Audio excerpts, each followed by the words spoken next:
No dejes la raíz secante, pues la suma de los valores replica invariables errores en las lógicas de las cosecantes. Buenas tardes, doctora y compañeros presentes. Les damos la atenta bienvenida a nuestra exposición, la cual queremos compartirles a todos ustedes los integrantes que conforman el grupo número 2. Asensio Hernández, Seida Georgina, Mengibar Delgado, Adriana Lisset, Portillo Aguilar, Fátima Elizabeth, Mero Escamilla, Edith Noemí, Suárez Antillón, Karen Elizabeth y por último el compañero Vega Luna, Diego Ernesto.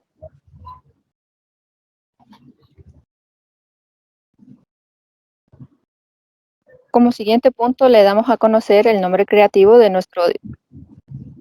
nombre creativo que discutimos como equipo, la cual lleva como título La hipotenusa y los catetos y el cierto más.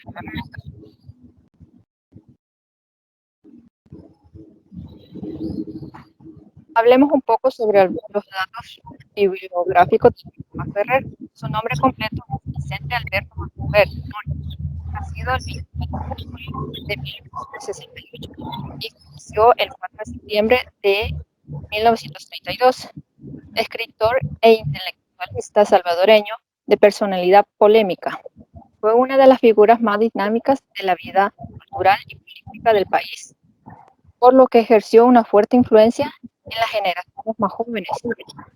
Un hijo de una ciudadana salvadoreña llamada Leonor y de un español afincado en el sector Enrique Masferrer. Entre los datos más importantes a lo largo de su vida fueron las que él hizo, que trataba de temas poéticos, narrativos, sociales, místicos, filosóficos y educativos. Algunas de sus obras fueron Páginas, que la creó en 1893. Otra de sus obras que se llama ¿Qué debemos saber? En 1913. Leer, escribir, que creó esa obra en 1915. Ensayo sobre el distinto en 1926. El dinero maldito en 1927. El mínimo vital en 1929. Y Rosal de Ojando en 1935.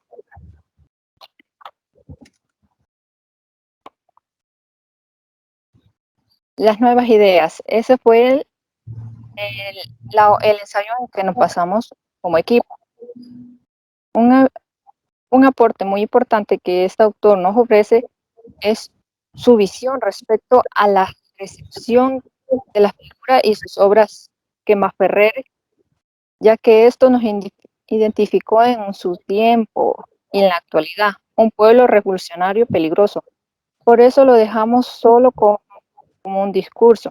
Sin embargo, mucho de lo que propuso en su prédica, la historia reciente se ha encargado de inscribirlo en el contexto de lo que hoy conocemos como el desarrollo humano.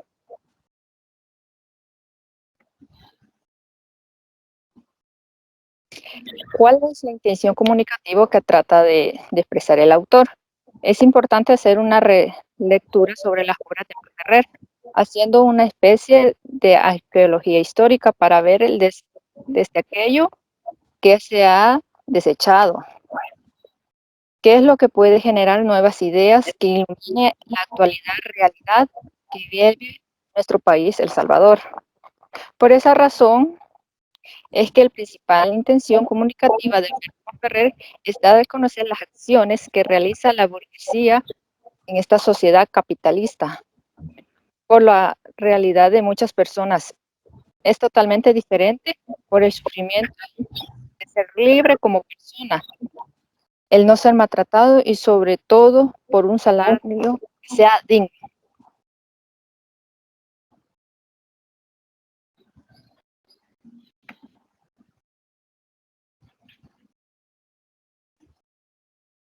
Como grupo abarcamos 5 puntos, que son los que se destacan más en la lectura, de las cuales son las siguientes.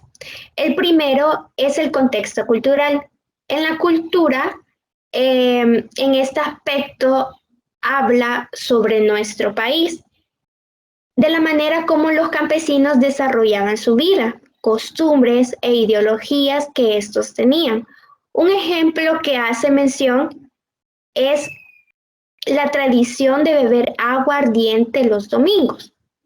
El segundo es el contexto social, que describe el tipo de persona, que en este caso se hace la distinción de patronos, que son la clase alta, y los peones, la clase baja, con la dinámica que ambos tenían en ese entonces. El tercero, el contexto económico. En esta parte nos transmite en la lectura la economía que los hacendados manejaban sobre fichas o monedas que validaban en cada territorio y cómo éstas funcionaban. El intercambio de fichas por menesteres que necesitaban los campesinos. El cuarto, el texto histórico. El escritor menciona hechos pasados que se vivieron en nuestro país, lo trae a memoria y a su escrito para comunicarnos su mensaje o su forma de pensar. Estos hechos ejercen una determinada influencia en la lectura, circunstancias políticas, sociales, económicas, culturales, entre otras. Y el quinto, el contexto político, que nos describe detalladamente el poder que las personas ricas o con haciendas se beneficiaban de la clase pobre, el orden político marcado y las circunstancias que los rodeaban en esa época. Luego tenemos por este lado las ideas principales. Tenemos como número 1 la organización de la economía que inventaron los dueños de las haciendas para pagarles a sus peones. El número 2, las injusticias que existían para los indígenas en los tiempos en los que los grandes finqueros gobernaban. Y el número 3, cómo a pesar de las injusticias, los peones vivían felices en las fincas.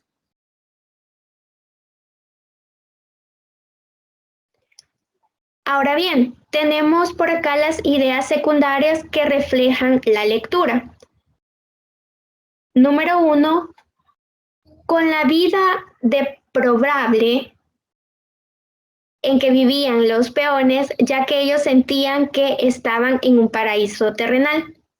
Y número 2, los peones eran felices porque según ellos pensaban que tenían lo esencial.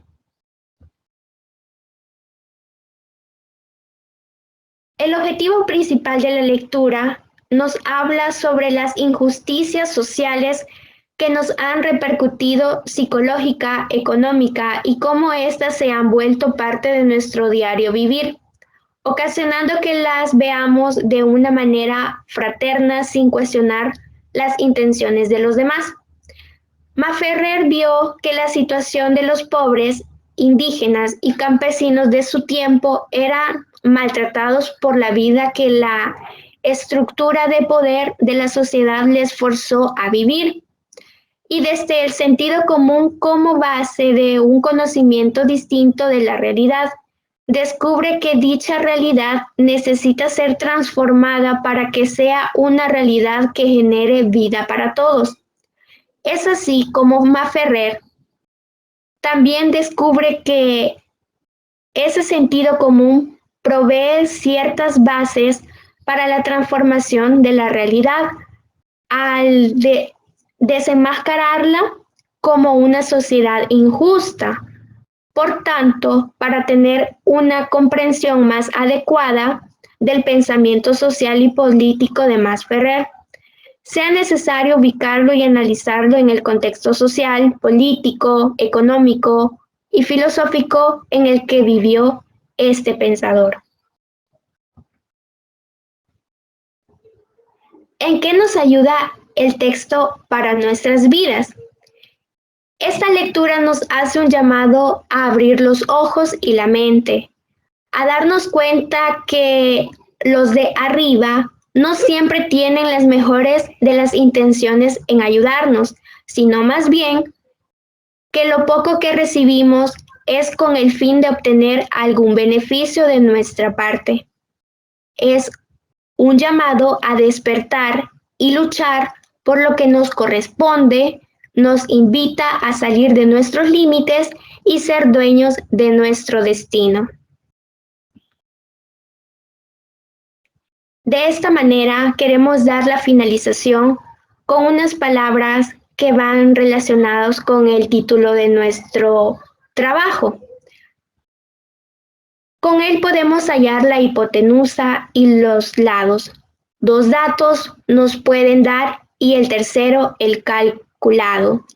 Es grande la aplicación del grandioso teorema, es más de una situación para resolver problemas. Una prioridad famosa que lleva su mismo nombre, la idea más ingeniosa que hizo inmortal a este hombre. En los triángulos, rectángulos se aplica este teorema, no se involucran los ángulos, de los lados trata el tema. Muchísimas gracias por su atención prestada.